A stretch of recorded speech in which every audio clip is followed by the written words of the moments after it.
Like, share and subscribe for more great Cobra Kai content. Turn on notifications to never miss another Cobra Kai video again. Help get this video to 100 likes if you would like us to keep releasing more Cobra Kai videos like this one. Please share this video on Facebook, Twitter, Reddit, Instagram and other social media platforms, to help new and old fans find these Cobra Kai videos. Today's fanspiration was written by Nightwalker. Remember to support the writers on social media. And now let's begin. Business was slow, as usual. Not many customers came in, due to the piss-poor location, and the fact that the weird homeless woman seemed to enjoy loitering outside of his business the most. She was always looking for free food, be it from the little liquor store a few yards down, or from people who just finished their meals and were taking home the leftovers. Cashing out the totals for today, Aram Araji frowned at the minuscule profits, if you could even call it that. His revenue was less than $200 for the whole day in sales, which was barely enough to cover the electric, water, and food costs. Not even labor for his one cook. He grit his teeth in anger, wanting nothing more than to throw a chair through the window at the moment and possibly hit the drugged-up woman on the other side. How in the hell did this happen? How was it happening? Several weeks ago, he had been at least pulling in enough to cover his rent and the costs of running his restaurant. Now, he would be lucky not to be homeless in a few months. He didn't own the land, meaning if things went under, Zarkarian would immediately throw him to the dogs. Aram knew how this happened. It was all because of that damn Zarkarian. Walking in and jacking up the prices on everything. The fat man had doubled the prices on the rent, which caused everything to go haywire. Now, all the business owners, including himself, had two options: raise the prices on their products or wait to fall out.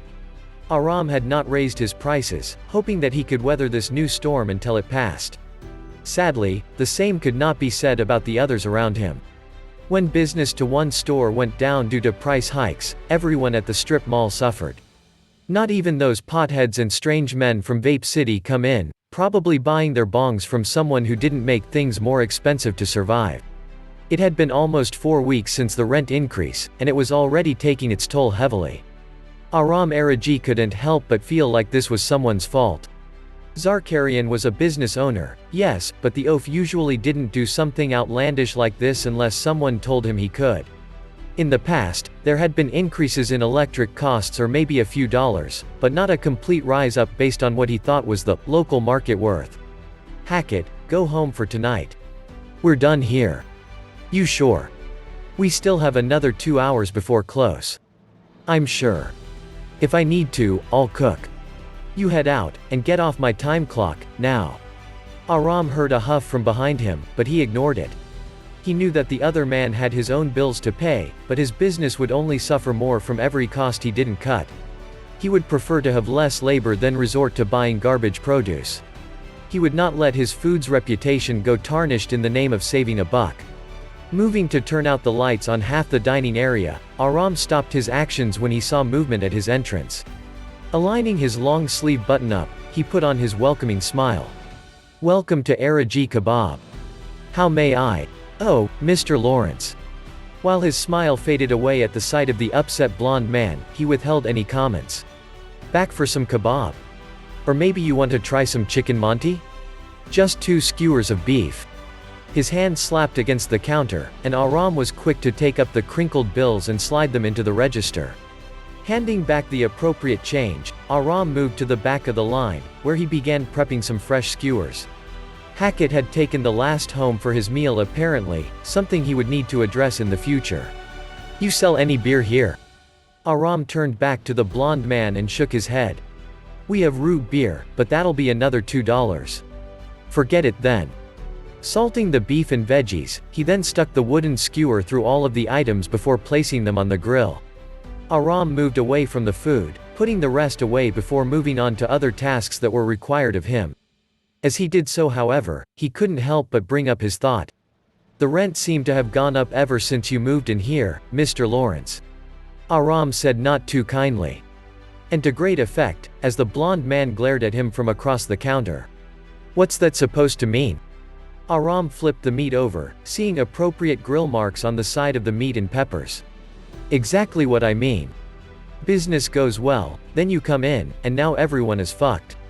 Hey, don't put that shit on me. I'm dealing with the same stuff at my dojo. A dojo that has 2 children in it. How much you charging them? $1,000 each. Aram could see he was making the blonde man angry. He knew the dojo owner taught kids to fight, but he had never seen it in action. Too busy trying to convince costumers to come in, or to get that woman away from his building. Whatever. If you can't handle it, then you're screwed. It's not my problem, even if I did raise the prices somehow. Now where's my damn food? Aram gave Lawrence a sour look before checking the meat on the side, not seeing enough cook. Less than a minute. He put the skewer back on the grill before grabbing a sanitized rag and wiping it across the counter. But I do wonder who did make the prices go up. After all, Zarkarian would only do this if someone made him angry or if he thought we could afford it. The anger in the blonde's eyes seemed to drift away, but instead of disappearing, switching to resentment.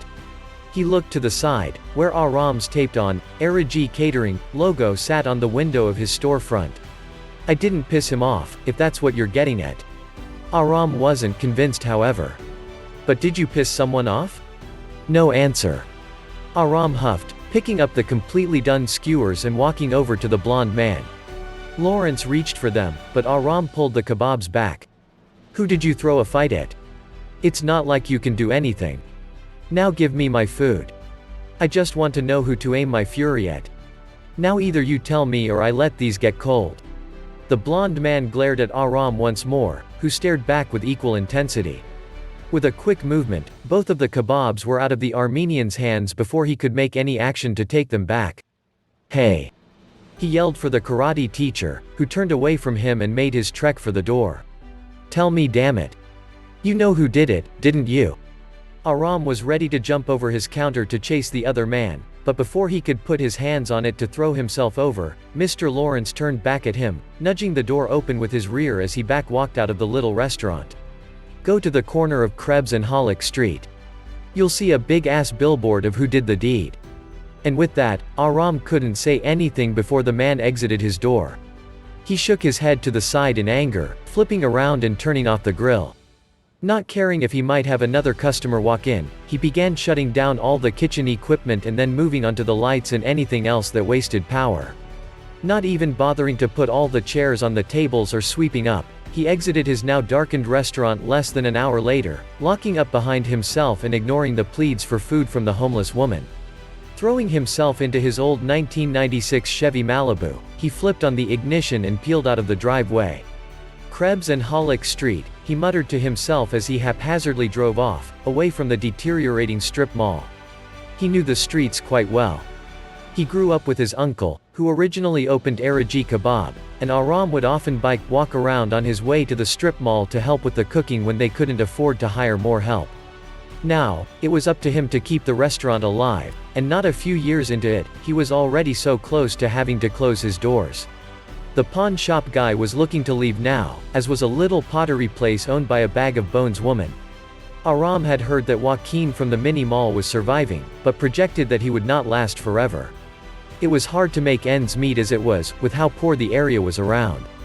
Aram refused to give up on the place though, and even if he couldn't change the prices of the rent, he at least wanted to know who was making everyone suffer. Pulling up on the street corner where Lawrence said, he swung his head around, looking to and fro. He couldn't see a damn thing, and his anger was quickly getting the better of him. Ignoring the honking of cars behind him as the light changed to green, he continued to look around, trying to see if he had been tricked, or if there was something he wasn't seeing. Stepping out of his car on the road, Aram barely avoided a man swerve by his car, screaming obscenities at him as they drove away. His eyes refused to waver as he checked the corners of the street. Wanting nothing more than to slam his head against the hood of his vehicle, he managed to take a deep breath, moving to get back into his car and accept that Lawrence played him for a fool.